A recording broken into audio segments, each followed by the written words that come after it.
I'm sitting on the porch of my old Kentucky home, listening to the evening insects sing, while a glass of iced tea warms in my hands. At 84 years old, I've reached a place in life where silence no longer feels necessary. Some stories follow you for decades, settling deep in your bones. Mine stayed hidden for more than half a century. Most people in my hometown remember only fragments of what happened. Others invented their own explanations. To them, I was the young woman who vanished overnight, the wife who abandoned her husband, the girl who walked away from a respectable life without warning. My name is Evelyn Turner now, but back then, I was Evelyn Collins, a frightened young woman carrying burdens far heavier than anyone realized. When I disappeared in the summer of 1969, people called me selfish. Some said I was unstable. Others claimed I'd lost my senses. Nobody knew the truth because nobody ever asked for it. The truth was much simpler. I was trying to survive. Back then, a woman's voice didn't carry much weight in our corner of Kentucky. Men handled business. Men controlled property. Men made decisions. Women were expected to be grateful and obedient. I had spent most of my life believing that was simply how the world worked. Then one evening, I discovered evidence that shattered everything I thought I knew. Hidden inside a locked desk was a collection of documents with my name printed across them. Official forms, medical reports, legal papers. According to those records, I was mentally unstable. According to those records, I was incapable of managing my own affairs. According to those records, I needed to be placed in a psychiatric institution. There was only one problem. None of it was true. I had never spoken to a psychiatrist. I had never Before fear entered my life, before deception and betrayal became part of my story, I was simply a farm girl, growing up among the hills of eastern Kentucky. I was born in 1948 in a modest farmhouse built by my father and uncle. It wasn't much by modern standards. The roof rattled when storms rolled through, and winters found their way through every crack in the walls. But to me, it was the center of the world. My father spent years working in coal mines before saving enough money to purchase 40 acres of land. The work damaged his lungs, but it gave him something he valued more than comfort: independence. He rarely spoke about dreams, yet every fence post he hammered into the ground seemed to say the same thing: this land will outlive me.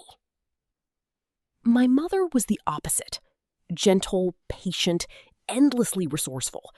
She could turn leftovers into meals and stretch $1 farther than anyone I've ever known. Together, they created a life built on hard work rather than wealth. As a child, I fed chickens before school, gathered eggs, hauled water, and helped tend animals. It was demanding work, but I loved the rhythm of it. School became my escape. Our one-room schoolhouse served children of every age. While most students counted the minutes until dismissal, I counted the books I could borrow. Stories opened doors to worlds larger than the valleys surrounding our farm. For a while, I dreamed of becoming a teacher. But dreams like that weren't encouraged for girls where I lived. Most people assumed our futures were already decided. Finish school, find a husband, raise children. Repeat the cycle. I accepted those expectations because everyone around me did. Church reinforced them every Sunday. The sermons praised obedience, sacrifice, and traditional roles. Women were taught to support, men were taught to lead. No one questioned the arrangement. Then everything changed when my father's health began failing. The weeks after my father's funeral passed in a blur of grief and uncertainty. My mother and I were trying to adjust to a future neither of us had planned for when a man named Harold Whitmore began appearing at our doorstep.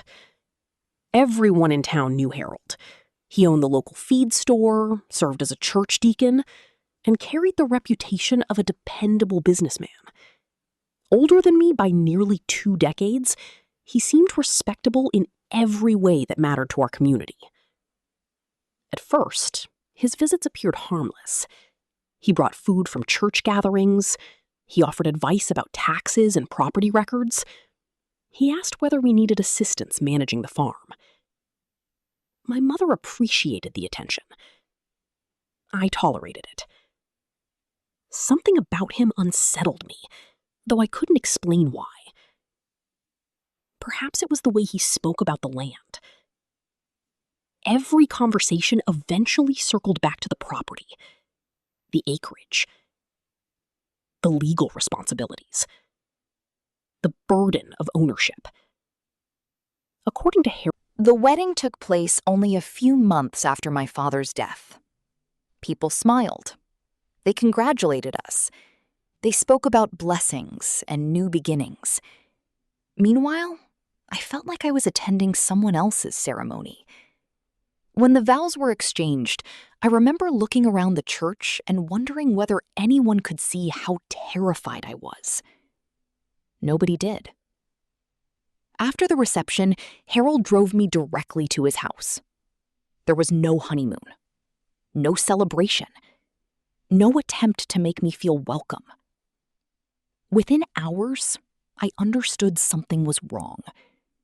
The kindness he displayed in public disappeared behind closed doors. Everything revolved around rules. Rules about money. Rules about clothing. Rules about where I could go and whom I could speak with. He controlled every decision. At first, I assumed marriage simply required adjustment. Then, the demands became more extreme. A few days after the wedding, he placed documents in front of me and instructed me to sign them. They concerned the property my father had left behind. When I asked questions, Harold grew irritated. When I requested time to review them, he became angry. The message was clear. My opinion wasn't needed. My signature was. That was the first moment I sensed his true intentions. Afterward, the restrictions increased. He criticized my clothing, monitored my spending, questioned my conversations. Even my reading habits became a problem. Books, according to Harold, filled women's heads with unnecessary ideas. Gradually, I stopped recognizing the person staring back at me in the mirror. The independent girl who loved learning was fading. In her place stood someone constantly measuring every word, every action, every expression. The smallest disagreement could trigger days of hostility. The smallest mistake became proof of my inadequacy. What frightened me most wasn't his anger. It was how calculated everything seemed. Each insult chipped away at confidence. Each restriction reduced freedom. Each criticism encouraged self-doubt. Looking back now, I understand it as control. At the time, I simply felt lost. 3 months into the marriage, I was already living in survival mode. Then, one afternoon, Harold asked me to retrieve paperwork from his office desk.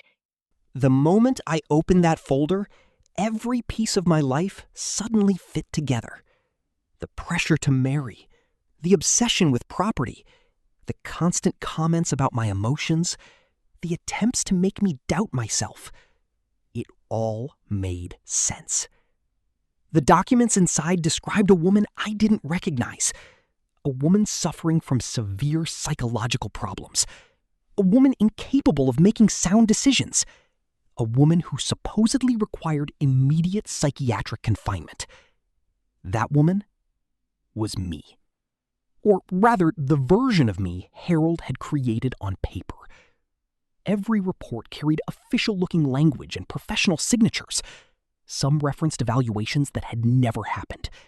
Others listed symptoms I'd never displayed. At the bottom sat the most terrifying document of all: commitment paperwork.